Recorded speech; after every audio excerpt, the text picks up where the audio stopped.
Olá, pessoal. Boa noite.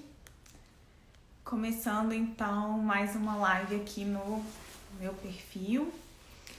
Hoje vamos falar sobre propriedade intelectual e a gente tem um convidado, né, que daqui a pouquinho eu vou chamar ele para entrar aqui com a gente, que é o Arthur. Então, vamos falar hoje sobre patentes, como ganhar dinheiro com patentes, será que tem jeito de ganhar, como é que funciona? O Arthur vai contar tudo aí pra gente. E assim a gente já vai começando a nossa conversa por aqui, pra gente não perder tempo, né? Esperando só ele aceitar. Vamos aguardar só um pouquinho. Aí, Arthur, tudo Ei, bom? gente! Tudo bem? Tudo bem? Eu não sou muito familiarizado com o Instagram, não. Uso pouco. Ah, sim, não, mas então essa é a sua primeira live. Pode-se dizer. Mentira, é assim. É? Bom, muito obrigada, viu, Arthur, por você ter aceito o convite em primeiro lugar.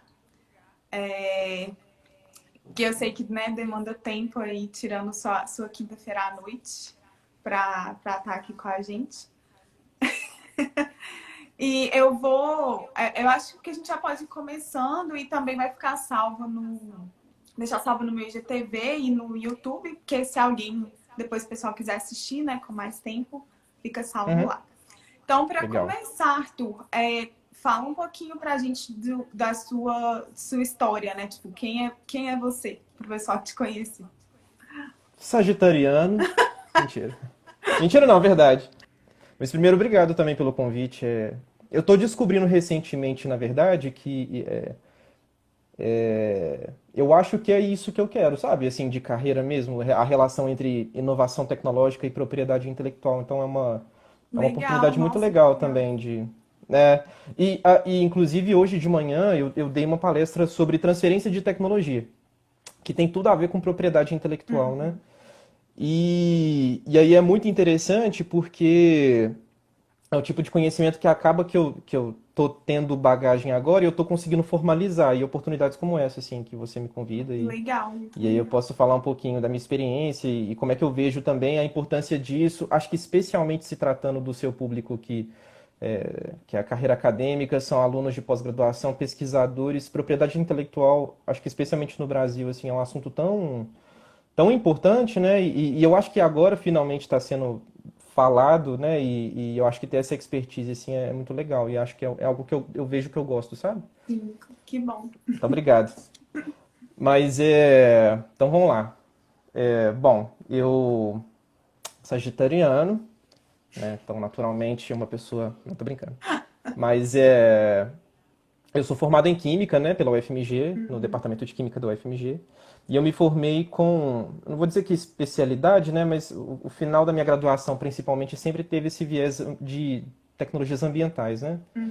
E, e aí, da metade para o final da graduação, eu comecei a ter experiências relacionadas a empreendedorismo e a inovação tecnológica, né?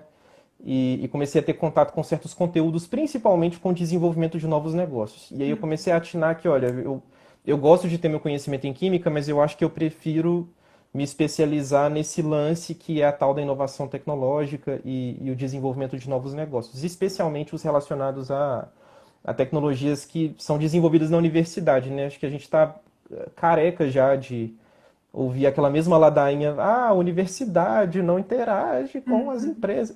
Assim, a verdade é que se tem uma coisa que eu descobri nos últimos anos é que isso não é verdade, não.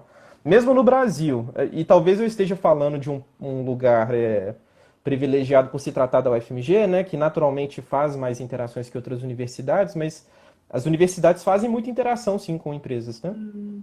Então é algo que eu tenho percebido.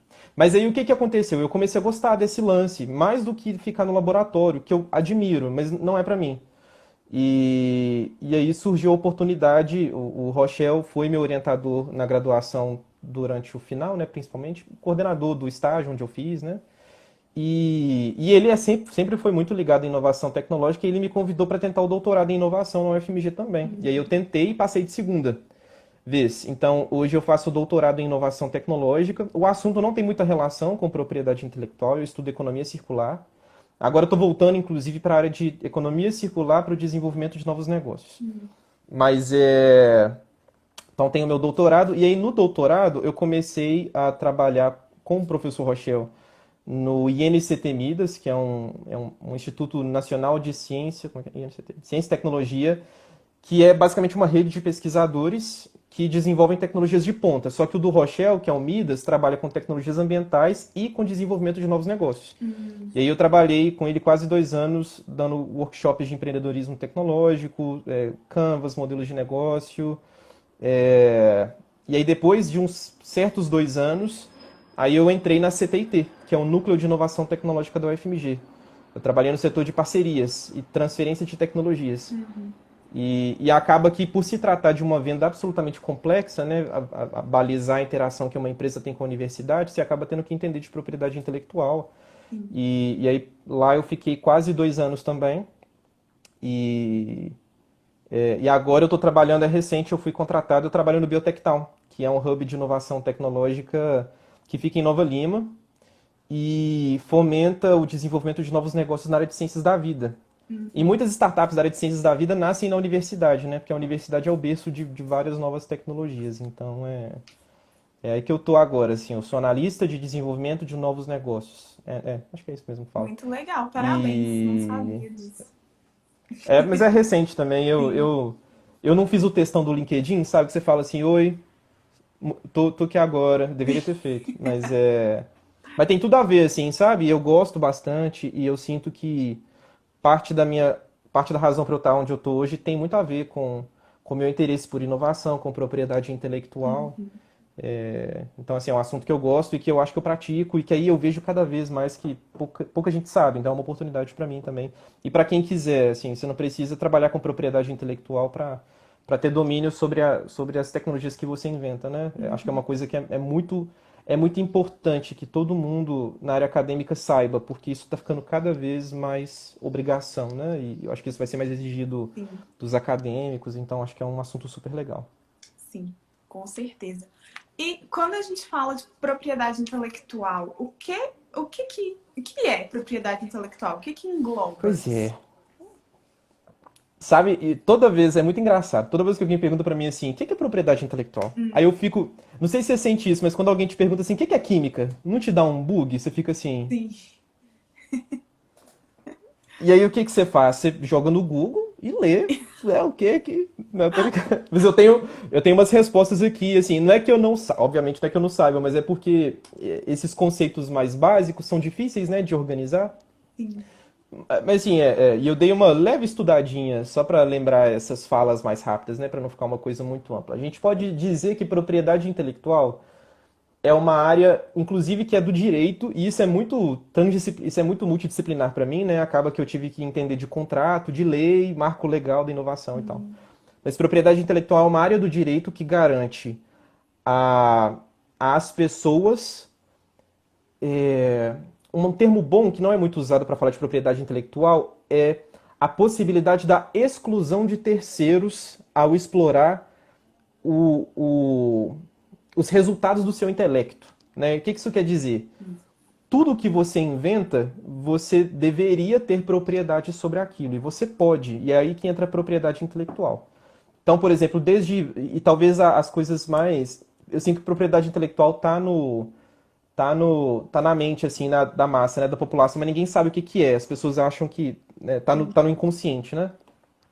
Por exemplo, ter propriedade intelectual sobre uma música ou sobre um texto que você faz. No nosso contexto, que faz mais sentido, sobre uma tecnologia que você inventa ou sobre um formato estético de um objeto que você, como um artista, né, você inventou lá uma forma específica. Romero Brito, né? Então, propriedade intelectual permeia isso tudo, sabe? E é basicamente uma forma de resguardar que você um dia possa ou ser remunerado pelo que você criou, ou que você tenha o direito de excluir terceiros de usar sem a sua autorização. E aí o direito autoral entra muito bem, né? Então, por exemplo, nem sempre as pessoas querem ganhar dinheiro, elas só não querem que você utilize a criação delas para um fim que você não concordou. E aí, isso é tão engraçado que está muito em voga agora. Não sei se vocês viram a Joyce Hasselman, né, que tá concorrendo à candidatura à Prefeitura de São Paulo. Eu não. E ela. Não. I'm sorry. Ah, mas tem a Joyce Hasselman, né, que é uma candidata questionável, tá? Eu vou militar aqui sim a candidatura de São Paulo. Tô brincando.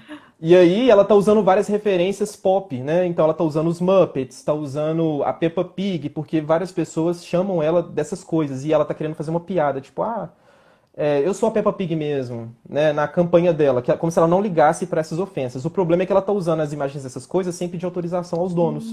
Nossa. E é uma infração a direitos autorais muito óbvia, né? Sim. Então, basicamente é isso, assim, Tá. você pode impedir que os outros usem sem sua autorização, quanto você pode autorizar desde que te remunerem ou não. Mas quem escolhe o que fazem com o resultado do seu intelecto, seja um espírito criativo, e o pessoal usa espírito, inclusive, na linguagem de direito, ou seja uma tecnologia, né, uma invenção que está mais no nosso contexto. E aí, tem vários tipos de propriedade intelectual. Ele pode ser dividido em três principais classes, e aí uma delas normalmente importa mais para a gente, nós acadêmicos, especialmente químicos, né?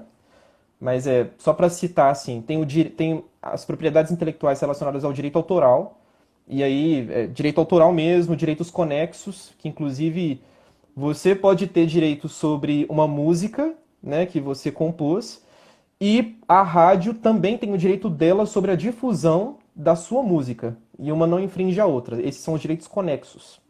E tem também os programas de computador. Por se tratar de proteção de um código-fonte, que é uma linha de códigos, é um direito autoral também. O legal desse tipo de propriedade intelectual é que você não precisa diferente de uma patente, né? Você não precisa ir lá no INPI proteger.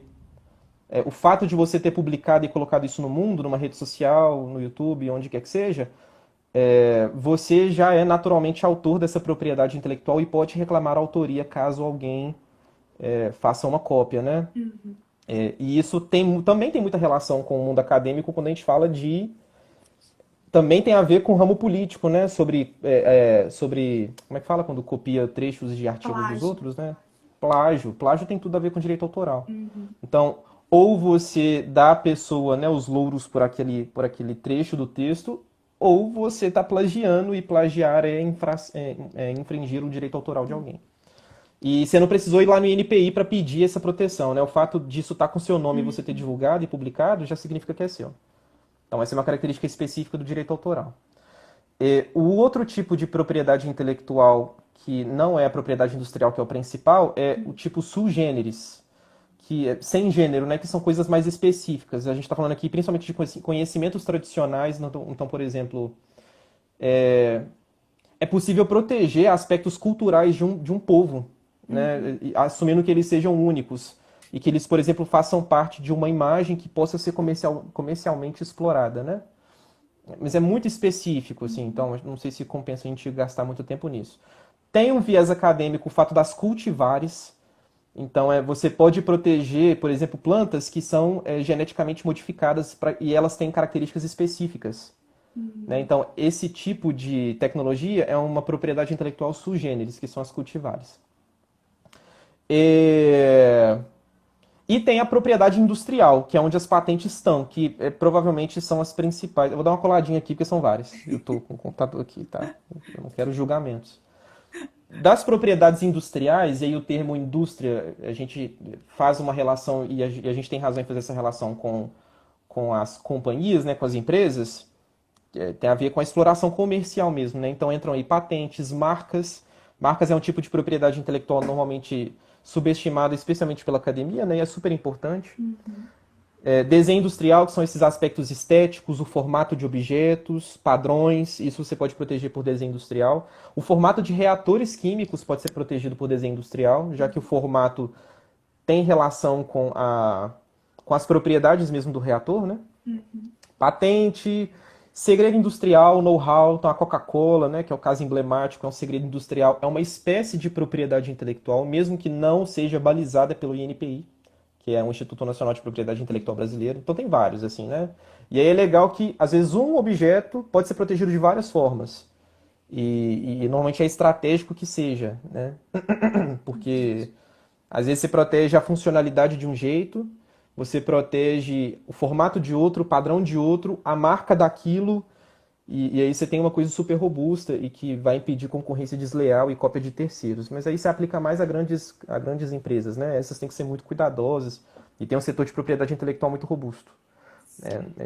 Normalmente uma patente, pra gente, assim, uma patentezinha tá bom. Chegou uma pergunta aqui da Mariana perguntando se você gravar um vídeo gravando uma ideia sua num vídeo, isso garante para a pessoa propriedade sobre aquela ideia ou não? Não. Não! Tô brincando. Não, mas por quê? É porque, só pra gente fazer uma separação, né?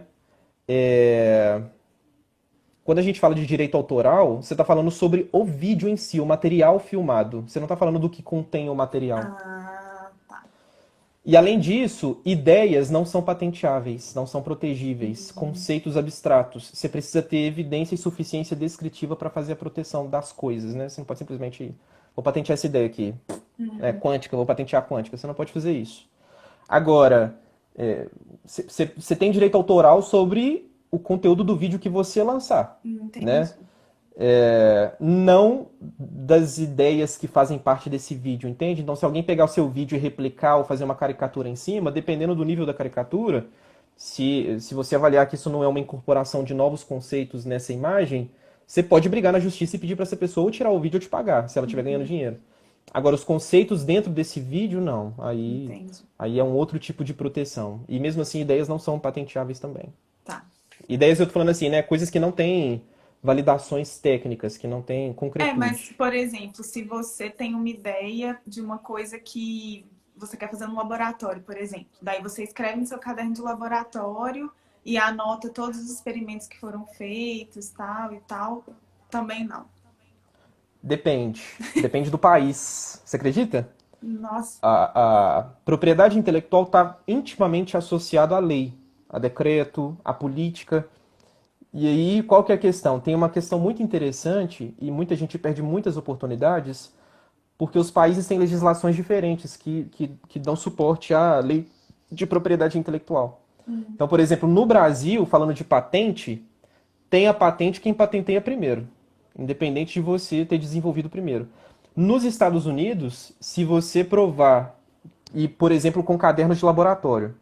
Eu lembro do professor Ângelo lá da Química, ele fala muito sobre isso, que quando ele fez, acho que o pós-doc, o doutorado dele, não sei, nos Estados Unidos, os cadernos de laboratório, eles são muito importantes, porque lá, você colocar a data e as evidências técnicas, você consegue provar que, mesmo que você tenha patenteado algo na data tal, se você tem evidências técnicas de que você desenvolveu aquilo numa data anterior, você pode entrar com uma ação para fazer com que haja uma cessão ou da invenção ou da titularidade daquela patente para o seu nome.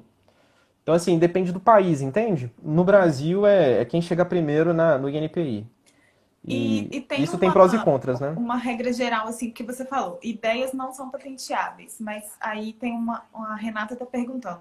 O que mais que não pode ser patenteado no caso do Brasil? Tem uma lista de coisas? Eu vou olhar aqui, porque eu não sei de cá. Mas tem. E tem na lei. A lei de propriedade intelectual, eu como químico, posso dizer que assim, ela não é impossível, é algo interessante de ver, sabe?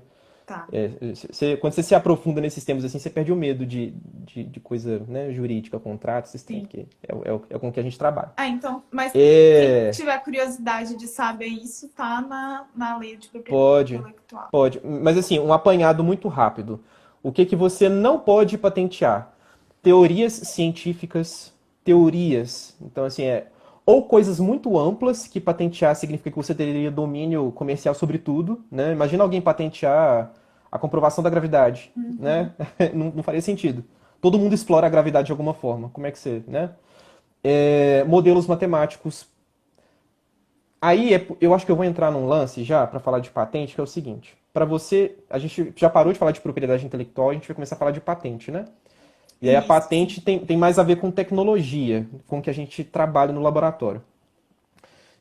Para você patentear uma coisa, você tem que obedecer 3 critérios principais. Um critério é atividade inventiva, o outro é novidade e o outro é aplicação industrial. Teorias científicas, modelos matemáticos, em geral, essas coisas não têm aplicações industriais, elas não têm concretude. Então não tem como você patentear uma equação, né? A não ser que essa equação tenha uma evidência óbvia, clara, de aplicação e consequência, né? Então, por exemplo, com frequência, programas de computador são uma associação de várias equações matemáticas.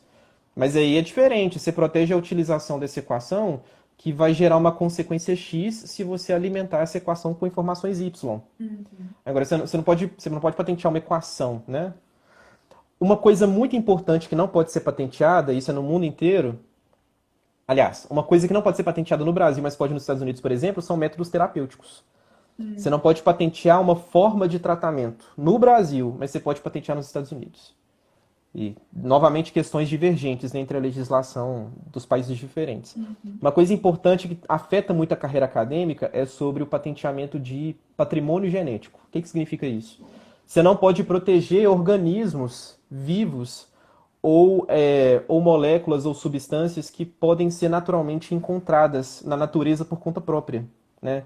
Você não pode proteger a glicose. E isso bate um pouquinho com o mesmo lance de teorias científicas muito amplas, né? Até porque você não inventou aquela molécula, ela foi sintetizada pela natureza. Não só você não pode proteger, como se você explora uma certa classe de patrimônio genético, você precisa pagar para o governo, porque você está usando um patrimônio da nação pela exploração comercial de algo. E acho que fica em torno de 1 ou 2% de uma espécie de royalties, né, que você paga. Então é mais um imposto que você precisa pagar se você usa uma planta, por exemplo, para fazer um fármaco.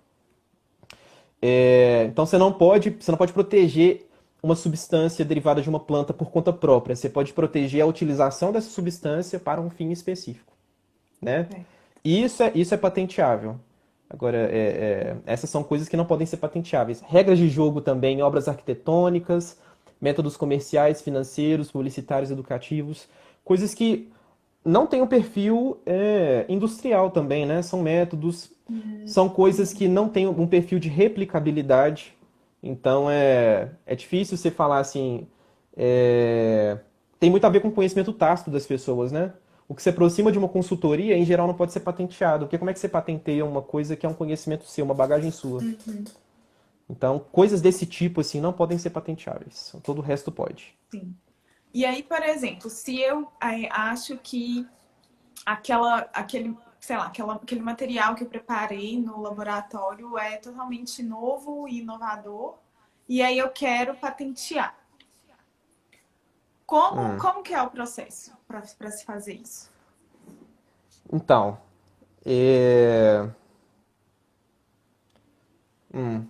depende de onde você está. É porque a gente está muito imerso no ambiente acadêmico, né? Eu vou falar como se fosse academia sempre. Isso, sim, sim. Assumindo que você desenvolveu isso numa infraestrutura da universidade, você está associado a um programa de pós-graduação, ou você é um pesquisador, servidor de dedicação exclusiva ou não, toda a universidade pública, desde a lei de 2004 e regulamentada pelo novo Marco Legal de 2016, toda universidade pública, toda ICT precisa ter um NIT, que é um Núcleo de Inovação Tecnológica. E aí esse NIT é um setor da universidade que é responsável por fazer a gestão e a manutenção da propriedade intelectual da universidade e também o processo de prospecção de empresas interessadas, a transferência de tecnologia. Porque é preciso uma mão de obra muito especializada para patentear. Patentear é difícil. Fazer a redação da patente, aliás, elaborar o documento, o papel aceita qualquer coisa. O negócio é quando o INPI pegar a sua patente redigida, se ela não tiver elaborada da forma adequada, ela vai cair, né? O INPI não vai aceitar a sua patente. E aí, ele não aceitar só significa assim, sua tecnologia está publicada, ela está livre para quem quiser usar. Você não tem mais direito à exclusividade dessa patente. Então, se você desenvolveu algo que você acha que é super legal e que você acha que é novo, você comunica, normalmente o NIT tem um processo interno em que você descreve a sua tecnologia e você envia para o NIT. E aí o NIT vai fazer uma busca de patenteabilidade. Você suspeita que a sua tecnologia é nova. Quem vai dar o parecer se ela é nova mesmo na universidade é o NIT. E mesmo assim, quem vai determinar se ela de fato é nova é o INPI. Tá. Mas Então, assim, esse processo do INPI pode levar vários anos, né, a acontecer. então, o Brasil é um lixo, né? Fica esse feedback aí para todos os brasileiros. O Brasil, o que que acontece com o Brasil?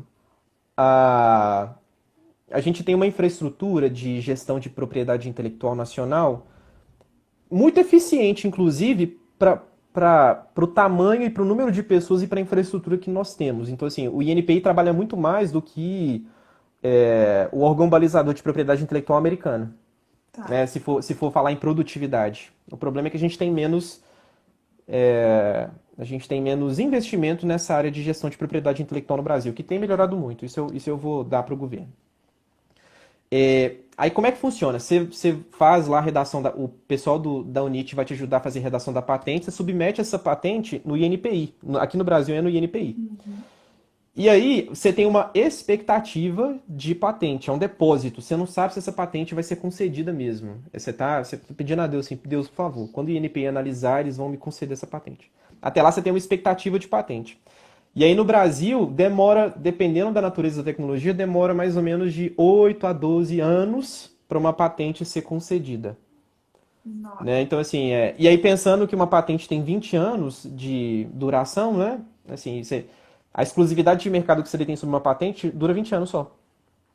Aliás, dura no mínimo 20 anos.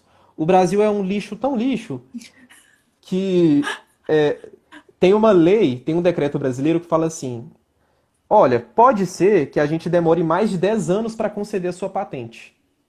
E aí, se demorar mais de 10 anos, ao invés da patente contar desde a data de depósito até 20 anos depois do tempo da patente, se demorar mais de 10 anos, a gente começa a contar mais 10 anos a partir da data de concessão. Ou seja, se o INPI demorar 11 anos para conceder a sua patente, aí você vai contar mais 10 anos a partir da data de concessão. Então, a sua patente vai durar 21 anos. Né? Então, assim, não tenho nem mais o que falar. Em comparação aos Estados Unidos, por exemplo, demora 1 ano e meio, 2 anos para conceder. Então, assim, isso gera uma situação de insegurança jurídica muito grande, né? Porque como é que a empresa precisa confiar na redação da patente de uma universidade, porque ela só vai saber daqui a 10 anos. Imagina, você transfere a sua patente para uma empresa e aí depois de 10 anos lá, a Vale está lá explorando a sua patente de recuperação de minério, aí o NPI fala assim, não, nada a ver. Aí a sua patente cai, e aí a Vale perde exclusividade de mercado, a Anglo Gold pode copiar a tecnologia. Então, assim, Nossa. gera uma situação, uma insegurança jurídica com implicações comerciais e econômicas, né? Que é muito ruim e que tem melhorado, assim, a data de concessão de patente tem diminuído bastante. Mas ainda assim, ela é um lixo. Então, assim, você, aluno de pós-graduação, pesquisador, precisa comunicar o núcleo de inovação tecnológica. Olha, eu acho que eu inventei uma coisa bacana. Né? E aí o resto segue E a aí depender da política começa, interna de cada e universidade. aí começa a escrever, a fazer a busca de patentes, né? Primeiro faz a busca, né? Sim, O, sim. Na verdade, o que seria muito legal, e também é um lance muito cultural no Brasil, seria muito legal se quem vai desenvolver a tecnologia, antes de desenvolver, fizesse a busca também. Porque você não quer fazer 4 anos de doutorado e aí descobrir lá no terceiro ano, quando você mandar a patente pro NIT, você não quer descobrir que seu doutorado, não é que não vale de nada, mas que ele não é novo de verdade, né? Assim, acho que seria uma decepção muito grande. Então, fazer busca de patenteabilidade é uma coisa super legal e super facilzinha, porque as patentes são todas publicadas e disponíveis no mundo inteiro. Inclusive foi isso que você postou, né, no seu Instagram, Sim, que, sim, na que eu entrei semana de bico lá e passada. comentei. Então, assim, é muito legal você fazer. O NIT vai fazer essa busca de patenteabilidade, mas se você fizer antes, você garante que o que você vai desenvolver de fato seja único. Sim. E aí cumpra o primeiro critério de patenteabilidade, que é a novidade. Né? Então, para você patentear alguma coisa, essa coisa precisa ser nova. Mas ela precisa ser nova no mundo inteiro. E não é Ah, só em patente, não. Precisa ser nova em qualquer tipo de informação um dia já publicada no mundo, na história da humanidade. tá, então aí entra uma questão que é a seguinte: a gente que está no mundo acadêmico é muito cobrado da gente, é muito importante que a gente tenha artigo científico. Aí veio Hum. uma pergunta para mim ontem, Ah, quando eu tô ligado. abri a caixinha de perguntas, que é sobre isso. Tipo, Uhum. eu posso publicar um artigo e aí depois patentear aquilo que está no artigo também? Ou uma coisa exclui a outra? Então, de novo, depende do país. Falando em termos de Brasil, então. Em termos de É, Brasil, eu quero, assim, a verdade é que pode, mas eu também quero falar que não é bom. tá. Porque no Brasil existe um lance chamado período de graça. Não só no Brasil, tem vários países do mundo que tem esse lance. Que é assim, você deposita uma patente. Se você publica uma informação, e aí publica, leia-se, não só publicar um artigo científico, mas a sua própria tese, Um um resumo de banner, congresso. um resumo de congresso, um vídeo no YouTube.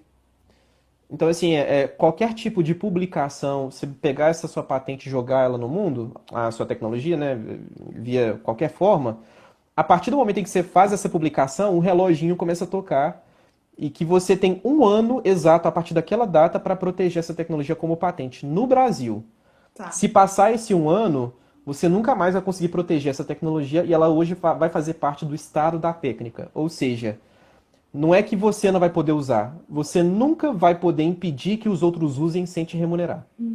E para a empresa é a mesma coisa. Agora, qual que é o lance muito chato?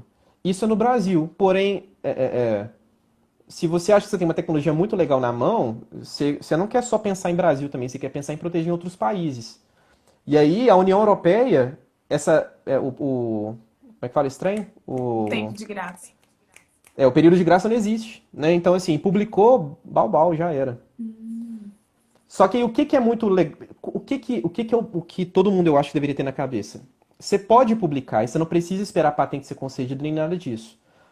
Só que se você fizer o depósito da patente antes, uma coisa interessante de saber é que assim, toda vez que você deposita a patente, essa patente fica em sigilo durante um ano e meio no mínimo. Então, ela só é publicada depois de um ano e meio. Só depois de um ano e meio eu consigo consultar a sua patente no banco de patentes do INPI ou no Banco Internacional, por exemplo. Mas eu vou conseguir consultar. Ela um dia vai ser publicada, independente de ela ser concedida ou não. O certo seria você fazer o depósito da patente antes e publicar depois. Por quê? Porque o que vai contar é a data de depósito, que é a data de prioridade que o pessoal fala. Quando o pessoal for fazer a busca de patenteabilidade sobre a sua tecnologia, o que vai contar foi o dia que você fez o depósito no INPI. Então, mesmo que se você fez o depósito e publicou depois, o que vai contar é que não, mas antes eu fiz o depósito, então essa patente é de minha autoria. Tá. Né? Eu sou o inventor dessa tecnologia. Por isso que assim, mesmo que depois de 10 anos o INPI não me conceda a patente. Aí a patente ela não vai existir, né? Mas assim, você pelo menos você teve a expectativa durante um tempo, né? E dá pra você ganhar dinheiro, inclusive, só com a expectativa de patente. No Brasil é o que tem pra fazer. Ninguém vai esperar 10 anos pra patente ser concedida, né? Só que aí, se você deposita no Brasil e publica depois, você consegue depositar na Europa.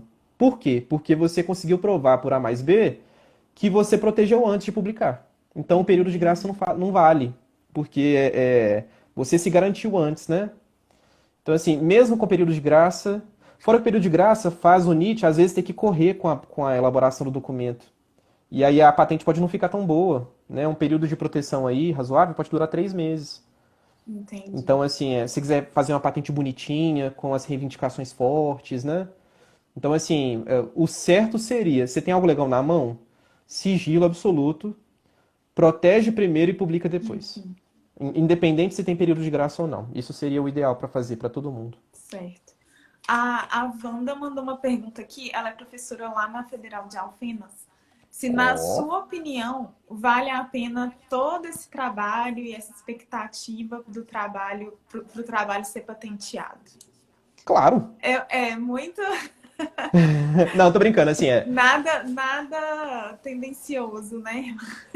Eu vou falar uma coisa polêmica. Eu vou falar uma coisa muito polêmica, assim, que eu acho, assim, que...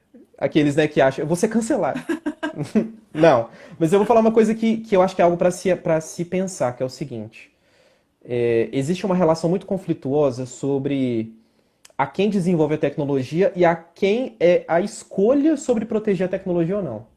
Se nós estamos falando especialmente de instituições públicas, o ideal seria que o professor pesquisador saiba que é interessante não para ele, não é ele que tem que definir, é por isso que é polêmico, que essa tecnologia vale o esforço ou não de ser patenteado, porque no final das contas, o professor ele é inventor, mas quem detém a patente é o poder público. A O que universidade. que eu, É. o que que eu quero dizer por isso? Por mais que você ache que o processo de patenteamento é muito moroso, faça isso para que, se uma empresa quiser, quem vai ganhar com isso é a universidade, né? A princípio, tudo que a universidade produz deveria ser patenteado, porque o que não é patenteado, as empresas podem explorar sem precisar se remeter a ninguém. Ou as empresas não vão se interessar porque elas não vão ter exclusividade de mercado. Então, assim, eu diria, não é obrigação, mas existe uma importância muito grande sobre essa avaliação. Devo patentear ou não? Depende. Você vai ser dono dessa patente ou você vai. Se você patentear, você talvez possa garantir que quem vai ganhar com a sua patente é a universidade. Você inventor ganha também. Mas se uma empresa quiser ir pagar, parte dos recursos vão ser reinvestidos em pesquisa e desenvolvimento. Então, assim, eu sinto que é quase como, é um dever também, sabe? Fazer a notificação de invenção bonitinha, ter esse trabalho para patentear. E é um processo, assim, eu sou suspeito para falar, mas é um processo interessante também, sabe? Fazer essa avaliação. Mas, assim, de qualquer forma, a gente nunca sabe, você nunca tem certeza se uma empresa tem ou não interesse de fato naquela sua patente. Você só vai saber se você patentear e ofertar para alguém. Então, assim, às vezes, de nada, Wanda, eu tô vendo aqui o comentário. Eu acho que vale porque a inovação tecnológica, ela preza que, olha, você pode até não gostar desse processo de fazer a sua tecnologia virar produto. Mas você tem que entender que esse processo é importante para o desenvolvimento científico e para a universidade atingir a comunidade externa, sabe? É uma forma de tangibilizar e dar concretude aos resultados da universidade. E isso se aplica no mundo contemporâneo hoje em dia, né? Então, não tem a menor dúvida, assim, por exemplo, a gente está falando aqui da vacina da Covid, aí entram outras questões muito mais sociais. Mas a universidade, como centro de desenvolvimento de novas tecnologias, nunca teve tão em voga igual hoje. Então, assim, a universidade precisa garantir que ela receba pela exploração dos resultados dela. E aí, para isso, não tem como fugir do processo, do processo de proteção de tecnologias, né? Que eu gosto, eu acho legal, eu acho que é um processo interessante, acho que todo mundo ganha. E nessa questão, então, como que a gente ganha dinheiro, então, com uma patente? A gente ou a universidade, como que é esse processo? Essa distinção ela é muito importante de ser feita também, né? Se você for dono de uma patente, você pode ganhar dinheiro de várias formas, né? Você pode abrir uma empresa e explorar essa tecnologia, basicamente. Mas assim, para ganhar dinheiro com a patente mesmo e não com a tecnologia, se você for dono da sua patente, você pode negociar que uma empresa explore comercialmente a sua patente, né? E ao fazer isso, você pode negociar royalties, né? Ou seja, para cada. Vamos supor que, sei lá, um mouse, ó. Eu tenho um mouse aqui. Vamos supor que eu desenvolvi esse mouse. Se eu quero que a Microsoft venda esse mouse e eu tenho a patente desse mouse, eu preciso transferir essa tecnologia para a Microsoft, seja através de um processo de licença, em que eu empresto ou permito que ela use, que ela comercialize esse mouse. E aí eu ganho em cima da venda de cada mouse, por exemplo, um royalties de 1%. Ou eu posso vender mesmo a minha patente. Eu deixo de ser dono da minha patente e quem é dono vira a Microsoft. E aí a Microsoft me paga um mundo de dinheiro, né? Um montante, assim. Porque aí você tem que fazer uma expectativa. Ó, quanto que a Microsoft ganharia com esse lance? E essa patente vai ter... Eu acabei de proteger. Ó, uma patente vai ter 20 anos e a Microsoft vai vender. Então você precisa fazer esse cálculo, né? Mas isso é assumindo que você é dono dessa patente. O que, de novo, no nosso ambiente quase nunca é verdade. O dono da patente é a universidade. Nós somos inventores. É uma relação diferente com a propriedade intelectual. Para casos como esse, cada universidade tem a sua própria política. Tá. Eu vou falar do caso da UFMG, que é onde eu trabalhei, né? Quando uma empresa... a Microsoft quer esse mouse. Vou profetizar. E aí, o que a gente tem que fazer? A gente tem que negociar um contrato de transferência de tecnologia, que é um processo em que eu dou a permissão para eles comercializarem. E aí, a cada mouse que eles venderem, eles vão pagar royalties. Na UFMG, esses royalties ou essa remuneração, ela é dividida em 3 partes. Isso está tudo na política da universidade, tudo divulgado bonitinho. 1/3 da remuneração vai para a universidade, para a União, e aí volta para um recurso de pesquisa e desenvolvimento, para manutenção da universidade, enfim. 1/3 vai para as escolas e departamentos dos professores. Então, se eu sou da química e essa patente, eu sou inventor da tecnologia, a química vai acabar recebendo um pouquinho por essa patente também. E aí 1/3 vai para os inventores, né? Então, assim, nós como alunos de pós-graduação, pesquisadores, somos remunerados pela transferência de tecnologias também. Só que, assim, é a título de royalties e é 1/3. Então, a não ser que sua tecnologia bombe mesmo no mercado, né? É difícil você ficar rico com transferência de tecnologia. Agora, se a gente está falando, por exemplo, a patente que dá mais royalties para a UFMG é a vacina de leishmaniose visceral canina. Se não me engano, é a única vacina no mercado que é aprovada pelo MAPA ainda.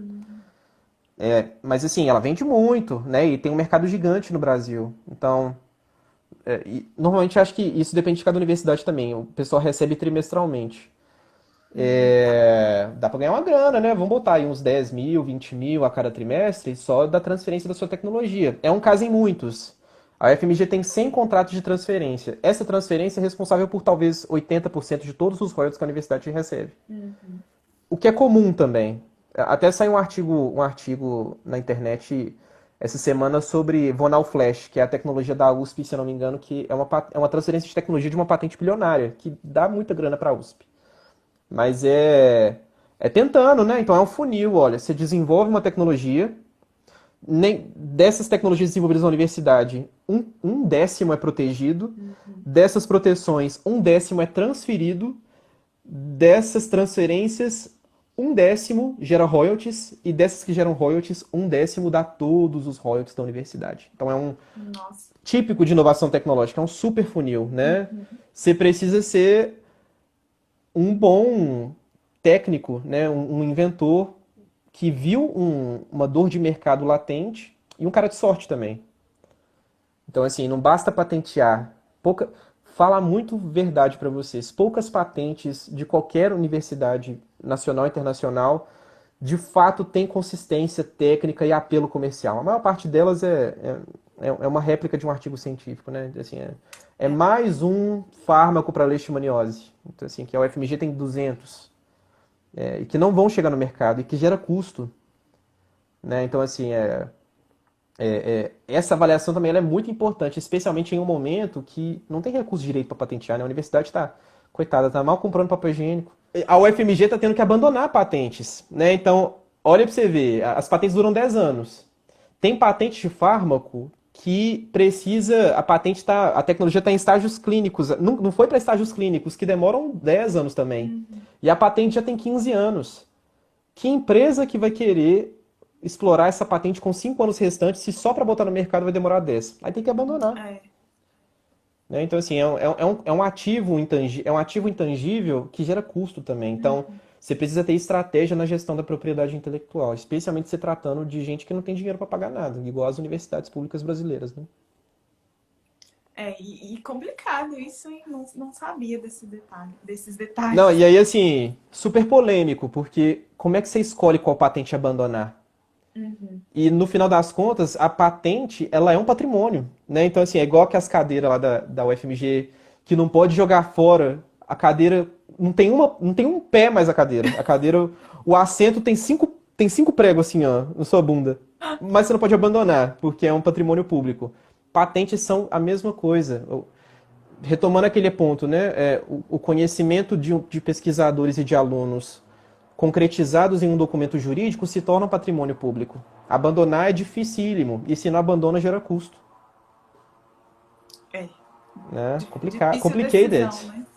Difícil. Mas muito divertida também, assim, ó, é uma análise legal. Eu gostava. E isso tudo é o pessoal do NIT que faz, né?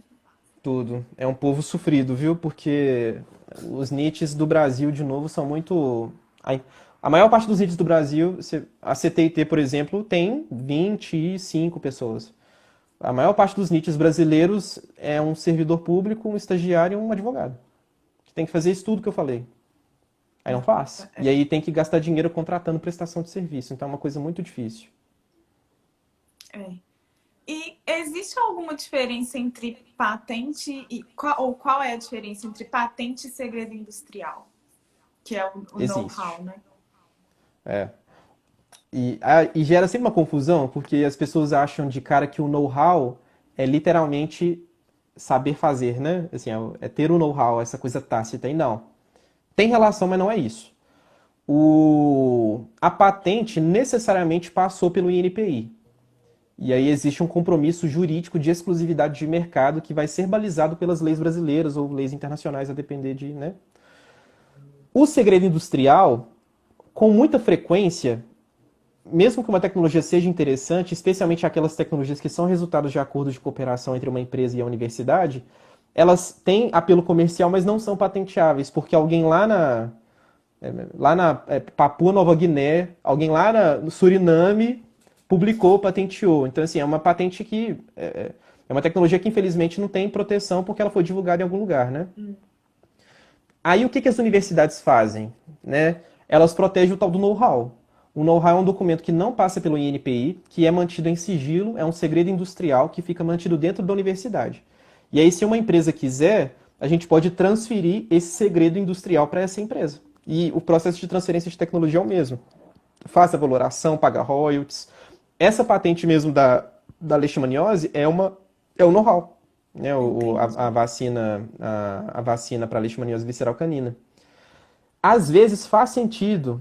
Em quais situações que elas são diferentes, né? Em geral, o know-how ele é mais frágil do que a patente, porque basta o sigilo ser quebrado para o know-how não fazer sentido mais, né? E já a patente não, a patente ela é publicada. O fato dela ser publicada é justamente o que dá embasamento para você ter exclusividade de mercado. Agora, tem vezes que a transferência de tecnologia, ela não precisa de... Ela pode ser um segredo industrial porque ela tem dependência, por exemplo, com acesso a um material biológico específico, que não pode ser protegido via patente por causa daquele lance do patrimônio genético, mas se a empresa não tiver acesso ao seu know-how em conjunto com o material, ela não vai ter acesso àquela tecnologia, porque a tecnologia depende especificamente daquela cepa, por exemplo, que está lá na UFMG. E aí, para esses casos, a transferência de um know-how barra transferência de material faz muito sentido. Agora, normalmente as pessoas associam o segredo industrial à Coca-Cola, né? A essa coisa assim o segredo da receita, ninguém pode saber, né? O ingrediente X. E aí, o que é muito importante saber? Nem toda empresa tem a infraestrutura e o investimento da Coca-Cola para manter o segredo industrial. Então, assim, não que seja isso tudo, mas o império Coca-Cola vai ruir se um dia esse segredo for descoberto, porque não está protegido por patente. Então qualquer empresa vai poder copiar exatamente o gosto da Coca-Cola. Então, assim, a Coca-Cola ela se desdobra para fazer com que esse segredo não seja... Se eu não me engano, tem um lance que acho que no mundo só 10 pessoas sabem a composição. E aí existe dentro da Coca-Cola, tem um cofre, né? Que inclusive é para visitação. As pessoas vão lá para ver um cofre mesmo, que o segredo da receita tá lá. Então, assim, que startup ou que empresa de pequeno e médio porte tem esse investimento, gente? É muito difícil. Então, normalmente as patentes são mais confiáveis do que o segredo industrial, porque eles demandam mais investimento, a não ser que tenha essa limitação de acesso ao patrimônio genético. Aí o segredo industrial passa a fazer mais sentido mesmo. Mas aí, nesse caso, é feito um documento por escrito, passa pelo NIT, mas não vai para o INPI, no caso. Exato. E aí todo mundo assume um compromisso por contrato de não quebrar esse sigilo. Porque se a empresa ou a universidade acaba divulgando essas informações, o know-how perde valor, né? E aí, por exemplo, não dá para fazer o lance que patentes dá para fazer com publicação. Se você protege e transfere know-how, as informações essenciais do know-how têm de ser mantidas em segredo para sempre. Né? Então, assim, para o ambiente acadêmico não é tão interessante. Senão não pode ter publicação de artigo de forma alguma, né? Exato. E aí é uma luta, porque tem professores que querem publicar, mas a tecnologia foi transferida para uma empresa via know-how. E eles falam assim, professor, assim, E não é escolha do professor, entendeu? Porque, de novo, é aquele lance. Quem manda na parada deve ser a universidade. A universidade quer continuar recebendo os royalties dela. Sim. Então, assim, você não vai quebrar esse sigilo, professor. Infelizmente. Pesquise outra coisa. esse papo, ele é complicado, sabe? Porque, ao mesmo tempo, existe essa questão do mundo acadêmico, naturalmente, a publicação, né? O compartilhamento de informações, ele é intrínseco e é necessário. Mas é preciso ser estratégico sobre quais informações revelar. O sigilo, a relação da pesquisa com o sigilo é muito importante. E essa é outra coisa cultural que o Brasil não tem, né? Sobre um grupo de pesquisa manter sigilo sobre certas informações até ser razoável publicar ou proteger antes. Então, é comum em outros laboratórios no mundo que, você vai fazer iniciação científica aqui? Muito bacana, assina esse termo de sigilo aqui, ó. É, E, na minha opinião, é o certo. é. A Alessandra está perguntando se o trabalho do know-how for a tese, uma tese de um aluno. Aí não tem know-how. Não, mentira. Normalmente, o pessoal que trabalha no NIT, eles precisam fazer uma avaliação. Olha, provavelmente existem aspectos publicados, existem aspectos não publicados que possuem valor econômico. Então, por exemplo, às vezes você falou mais ou menos ali os parâmetros da sua reação química, mas existe uma forma de você colocar, por isso que chama know-how.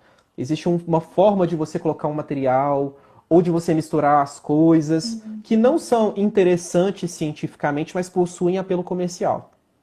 Essas coisas podem ser protegidas via know-how. Agora, uma possibilidade é se você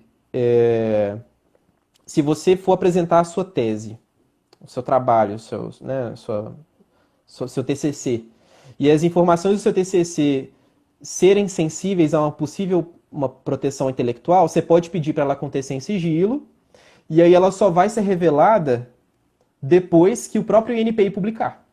Você pode pedir isso na UFMG, por exemplo. No caso de um know-how, você vai precisar escolher. Isso aqui a gente vai publicar, vai para sua tese. O resto não vai poder. Não vai poder ser publicado. Então, assim, é uma escolha muito árdua mesmo, né? Sim, imagino. Difícil.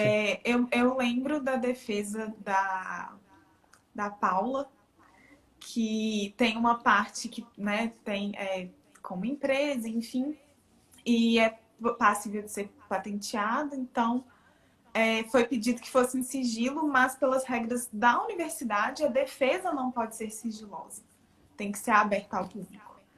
Ixi, então, todos os polêmico. presentes na defesa, claro, ela não apresentou nada, mas, se não me engano, na tese escrita tinha.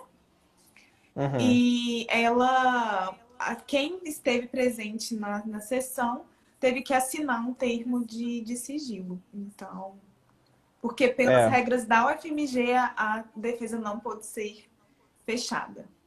Então, tem essas questões também, né? Tem. A Paula comentando. Treta! Mas e tudo isso, o que é muito importante? Existe uma lei da inovação, e existem os marcos legais da inovação, a lei de 2004, o marco de 2016, o decreto de 2018, e aí cada universidade precisa criar a sua própria política interna de inovação que vai delimitar como a inovação, como a lei é implementada na universidade.